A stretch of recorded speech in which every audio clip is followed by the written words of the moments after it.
Hey guys, in this video I want to go over solving systems using the substitution and then the elimination method. Okay, just a real quick examples. Hopefully it helps you out. So the first one I'm going to do is called substitution, and you notice how you see here y equals. So this means that wherever I see a y, I can plug this guy in. You see here? So wherever I see y, I can plug this in. So this guy is going to come over here and it's going to go right in there. That's what's going to happen. So I'm trying to combine these two, okay? Because what happens is I'm trying to figure out where these two lines are intersecting. So with that, we're going to write 4x minus 2 parentheses, and then I'm going to add 3x, take away 2 equals 2. And now I can use my algebra skills to go ahead and solve it, because now everything is in terms of x. So I'm going to distribute this guy. Now remember, you see this negative in front of the 2? You have to use it. So negative 2 times 3, that's going to become negative 6x. So let me bring down this 4. And then negative times negative, that's a positive. And then 2 times 2 is 4. You see how I did that? Now you can combine. Now these are on the same side, okay? So all I do is just combine them. 4 take away 6, that's a negative 2x. Okay? And then positive 4, to undo a positive, you subtract both sides. You're left with negative 2x is equal to 2 take away 4 is negative 2. Divide by negative 2. And then we get x is equal to positive 1. All right?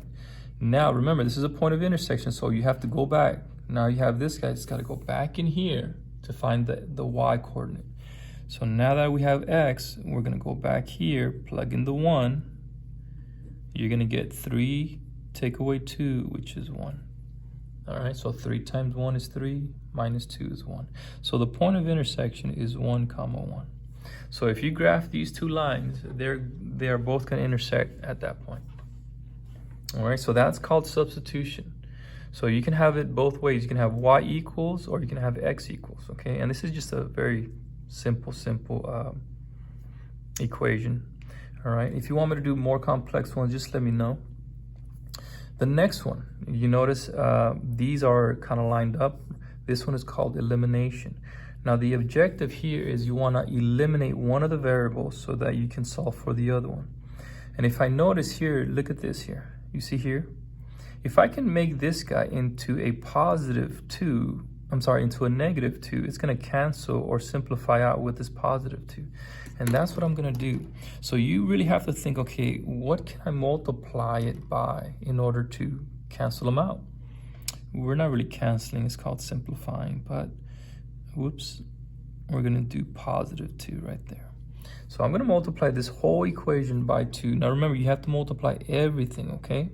2 times 3 is 6x, 2 times y is negative 2y, and 2 times 11 is 22. The problem that I often see with this one is students forget to multiply the whole equation, and that's what you have to do. Multiply everything. So what you notice, this is going to simplify out. We're going to be left with 10x is equal to 30. And now see, I can use my algebra to solve that. Divide both sides by 10. X is equal to 3. You see how easy that was? Now we're going to go back. Now that we have our x, we have to find our y. You can use either the first equation or the second. It doesn't matter. Okay, use the easiest one. I think I'm going to use, let's use the bottom one. They're all positive. If you use whichever one you use, you will get the exact same answer. Okay? Because they are both intersecting at the same point. So it doesn't matter if you use this one or this one. You should get the same answer. All right. So we get 4 times 3 minus 12 on both sides. Now be careful. 8 take away 12 is negative 4. Divide by 2. Y is equal to negative 2. So the point of intersection is 3, negative 2. And there it is.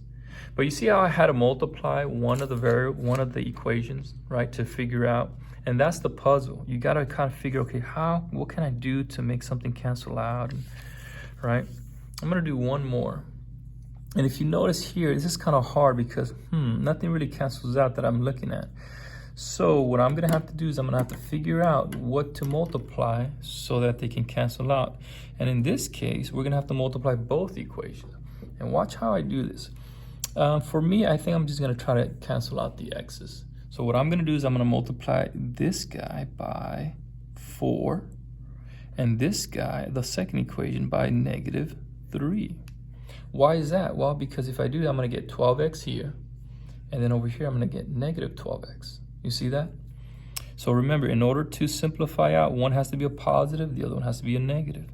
So you're gonna end up with 12x minus 8y is equal to -28. And this one's gonna be -12x plus 9y is equal to -30. And guys, the biggest thing here, just be careful with your algebra. Go nice and slow, take your time. -8 plus 9, that is +1. And -28 minus 30 is -58. And that's a big number. And I didn't mean it to be that big. So let's just double check our math here. 4 times 3, -2, -28, -12, +9, -30. Yep, it works. All right, so now that we have our y, we have to figure out, we're gonna have to plug it in here. And I think I might end up with a fraction, but that's okay. I was creating this question and I did it probably too quickly. And so -58 is gonna go right in there. All right, and sometimes that happens, but that's okay. Now, negative times negative, that's a positive. So 2 times 58, that's 116, equals -7. Now for this one, it came out pretty big, but it's okay. -116. You're gonna be left with 3x. Now, same signs, you add and keep, right? You're gonna add these, so you should get -123. Okay, now we can divide by 3, and then we're gonna get 1x is equal to, how many times does 3 go into 12? 4. How many times does 3 go into 3? 1. So the answer is -41. So the point of intersection for this one is -41, -58. Big numbers, that usually doesn't happen, but it's okay. But what I wanted you guys to see is sometimes you're gonna have to multiply both equations. And if you notice what I was doing, I was talking myself through it, okay? And then I was double checking, that doesn't sound right, that doesn't look, but I went back and double checked it. And that's okay to do. All right, guys, so hopefully that helps you guys. I'll see you on the next one.